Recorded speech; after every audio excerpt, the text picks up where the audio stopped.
Wonderful chance of sunrise, it said. Awesome scattered clouds, it said. As they say in Yorkshire, I-R-eat.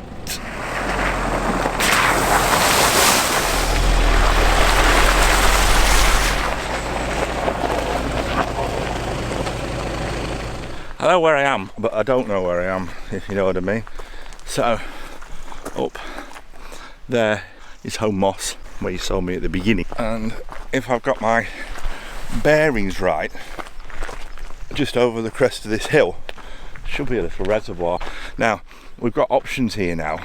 So, I'm not really that far from home, but we've got options because behind us we've got the tree plantations, and in front of us we've got the reservoir. It's not a particularly pretty reservoir, but you know, we could make something. We could make a silk purse out of the sows here. We've got flying teeth, and I didn't think we would.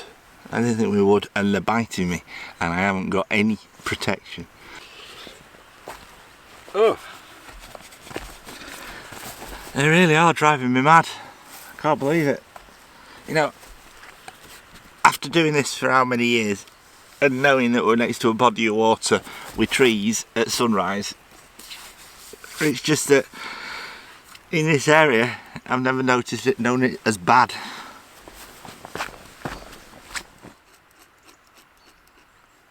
So this here photographer's been beaten. He's been beaten by two things, or three things. Three. Number one, poor composition. Number two, no light. Number three, flying teeth. It's the most important one. That's the one that's giving me the real jip. And number four, dodgy app that told me we were going to get stunning light, and we've got none. But I don't blame the app. They're a guide only.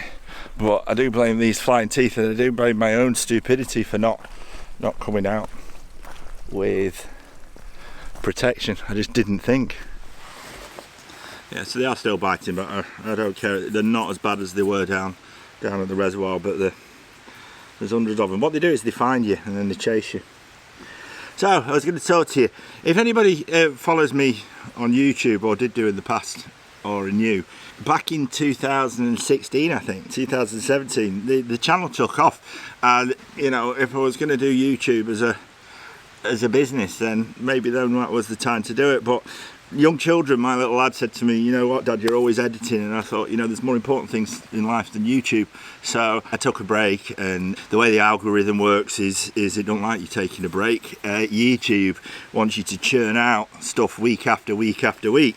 It's not always conducive to doing landscape photography because the conditions aren't right, and I'm not so worried about the quality videography wise, but I am more concerned about getting nice images. I'm not going to be putting stuff on YouTube to be ridiculed if they're just nothing at all, if you get me. But beginning of this year, I thought to myself, you know what, I'm going to start doing it every 2 weeks. I'm going to start doing more videos, because my lad said to me, you know what, he's getting older now, he's almost 12. You can go out, Dad, and you can start YouTubing again, because I've got my mates and I don't want to play with you anymore.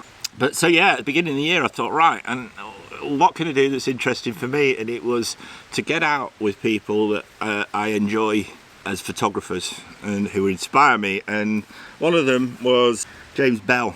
And just as I would start to edit it, we got locked down the second or third or fourth or fifth or sixth time, I can't remember, and I thought to myself, I'm not going to put this content out because I don't want any negative comments. Oh, what are you doing out in lockdown? And I wasn't. I was out during the hiatus between lockdown. So I'm going to show you a little bit of footage here with James. Hello. If you was to sack Garrick off. No. Yeah, there's a very rare bird on it. What's it called? A dusky warbler. A dusky warbler. From Siberia? Siberia, wintering in southern India. And have you seen it today? No. So has it got lost? It's very lost, yeah. Right. Yeah, we get them every year on the east coast, should but be it's very rare in to have India one on the west coast. It should be in southern India. A dusky warbler should be in southern India. So have you come a long not. way to find it? No. So it's obviously using Google Maps. But it would be a real It's a real rare bird for Lancashire. Right. When you get them in Norfolk and Right. We get them on the east coast fairly regularly, but never on the west coast.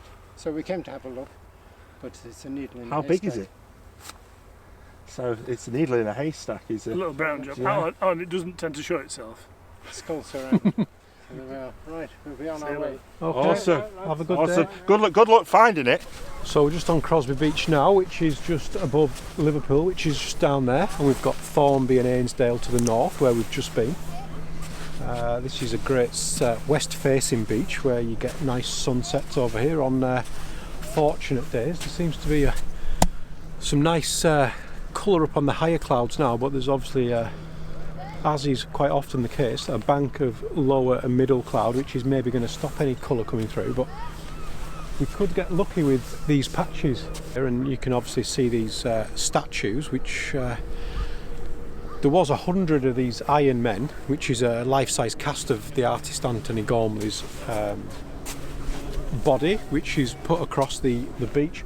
It's called Another Place, the installation, and they're quite good from a photographic point of view, you know, from a photographic interest point of view. So let's see if we can compose a couple of images from here. But this bank of water, what we're walking down now, is probably, it's one, when the tide's out like it is now, it's probably one of the only elements of foreground interest what we can get. So you can obviously see there the river's gonna, or the little stream's gonna curve round, so, and there's a bank of rock, so I might be able to compose something from there if you're feeling it, Paul. So I was just saying to James as I set up, and I've set up my camera here, and I was saying to you, wasn't it, James, that I'm just not feeling it. But once I've set the camera up, we're shooting at 24mm. The leading lines that James was talking about are working really well to lead me into the shot. And basically what we've got is we've got the lone man in a pool of water. Then on the right hand side, we've got the little bank of water. And on the left hand side, we've got a little bank of water and the rocks. And just literally plonking the camera down and putting the composition as to where I see it here, it's working really well. But that was the thing we were talking about, is if you're not feeling it, well, that's you necessarily why, get an what I image. wanted to get across in this segment of the vlog. So, you know, you've just said if I wasn't recording a video, I wouldn't be getting my camera out. Yeah. And I'm interested to know why you've discounted that, because I think there's a lot of potential within what we're stood looking at. Yeah. But are you reaching that conclusion because there's no glorious light? No, not at all. Not at all. I'll give you the honest opinion and say we're both getting a wee bit tired, and everything feels a little bit rushed. So we've rushed down here, and we've had a great day so far. But I was thinking, am I just coming out and taking an image for the point of taking an image? That's really interesting, because I do think you've got to spend time, you know, looking rather than just. You know, you could be flustered today and say, "Oh my God, the sun's about to set. You know, we need to get on." But once you take away the pressure of time, I think there's something you can always you can see and you can. I agree. You can make. I agree. I'm thinking this would make a fantastic black and white scene. Yeah, I agree. Well, what stands out for you in terms when you're looking at that scene? What appeals to you about that scene? So what I'm always looking for when I'm shooting is area of interest that not just lead us into the shot but lead us through the shot. Yeah. So what we've got is you've got your leading line, you've got an area of interest which is the man, and I'm hoping it's not too small when I get it back, but it doesn't look like it. And then you've got the other men in the distance. They all seem to be looking out to see, which I think the sculptor wanted. Yeah, and then in the background we've got the windmills, or the wind turbines. Hello. He's alright, don't worry, I've got two at home. You're alright. Nice jumper. What's in there? You're not going to wee on it, are you? So we've got the shot there. F11. Don't matter about the speed, because the speed is purely dependent on the light, but ISO 64.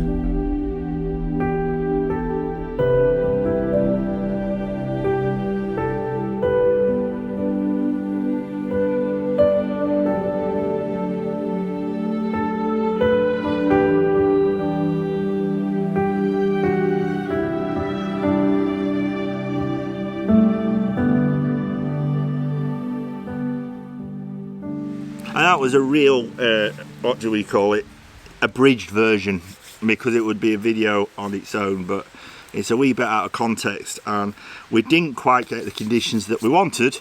So I said to him, let's meet up again, and hopefully we'll do that in the near future, but we'll see. Planets align and all that, people get busy. And then second one was Adam, and that was more successful.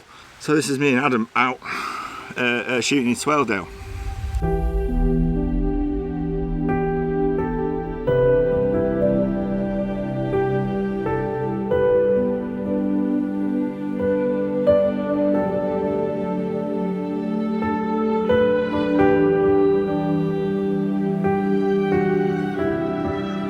It's noisy, so what I'm going to do is set up my 24 to 70 lens, and I'm going to shoot this image anywhere between a third and a half a second if I can get the ISO right, and just slow that water down enough to create a nice image. We've also got a little bit of spray, which is going to make things a little bit challenging in respect that the lens may get wet, so it'll be a case of wiping things off and trying to get things clean.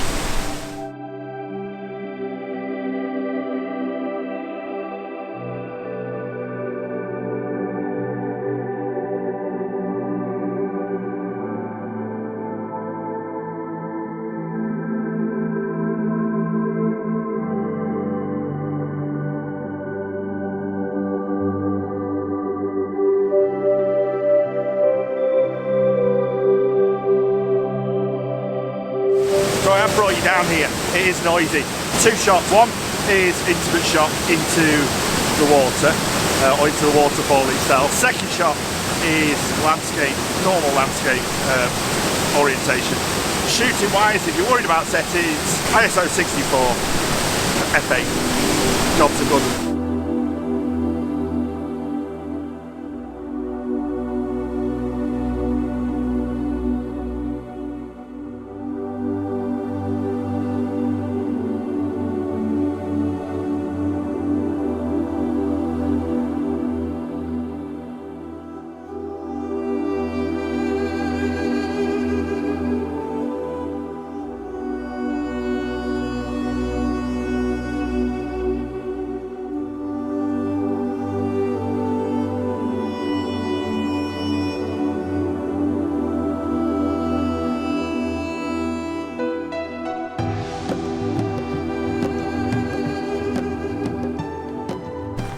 So we're just walking up, excuse my hat, I'm about to let it off, which I'll take it off, because it's warm, but we're just walking up to the location, main location we're going to shoot at, and the place is stunning. I'm absolutely bowled over, but, and there's always a but in life, is the light is not the best. Oops, dropped my hat.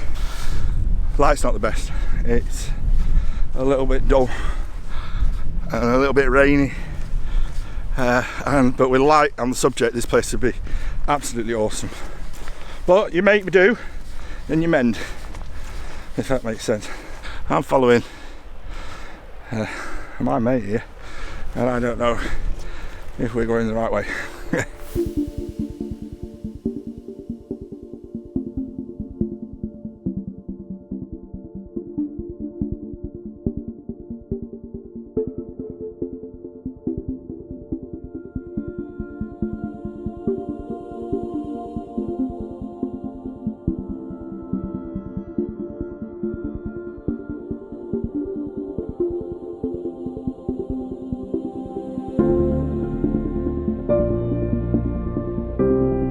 So anybody who stayed on to the bitter end there, you'll realise that the older I get, the less interested I am in YouTube's algorithm. This will be going on a while with this video, and there's a monologue in it and it don't quite fit, and the videography ain't great, and other than the pictures at Swaledale, there's now to write home about as regards photographs. But I'm doing this as to document my life for my kids when I get older.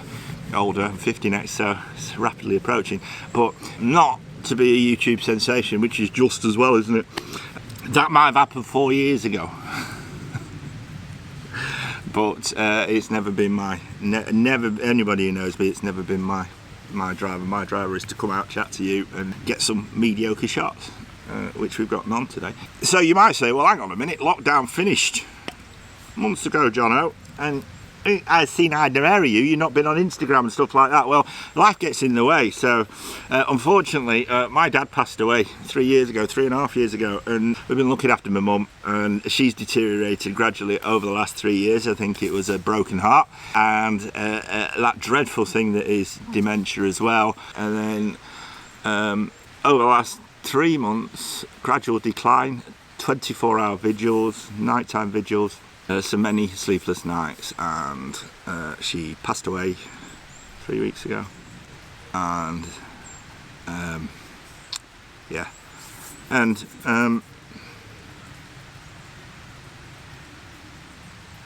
so the funeral was last week, and it's a chapter over. And as you can maybe tell, I love my mum very much, as everybody does. And you know, I feel for everybody who has lost people with COVID, who've got elderly parents who have maybe passed away or have passed away from non-related COVID illnesses. I don't think it's not until it happens that you realise how much it hits you. And the other thing is that because I'm pushing 50, my God, is that people think because you're older you can cope with it well. Well, this lad's telling you that it's not easy, because you've got to get on with life, haven't you? You've got young kids and you've got work and life goes on, but sometimes you want for the world to stop and get off. But so that's not a rant, that's a monologue maybe, just so you know as to where we're going. But the thing is onwards and upwards, is that I'm hoping to get a couple of videos out a month. It's not going to do anything for my algorithm, right? So, you know, you've got to be putting content out once or twice a week. And I know some of the really popular YouTubers that are friends of mine, there's not many of them, to be honest, but there's a couple, are really keen on getting that content out to keep the numbers up. But you see on videos that everybody says, comment. And that's the new one, isn't it? The algorithm likes comments. Well, I've always said I love reading your comments anyway. So if you comment, you comment. If you don't, you don't. But if you want to get to, what's the word? To know that I've put a video out, because I'm putting them out for few and far between, hit that bell icon. And also, if you don't watch and you just pop in and out every so often, consider subscribing. It will just possibly keep me in the top 1,000. So if I do put a video out, you get more of a chance of being told that I'm here. So I'm gonna go.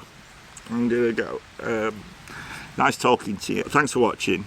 Subscribe if you like. If you don't. And peace.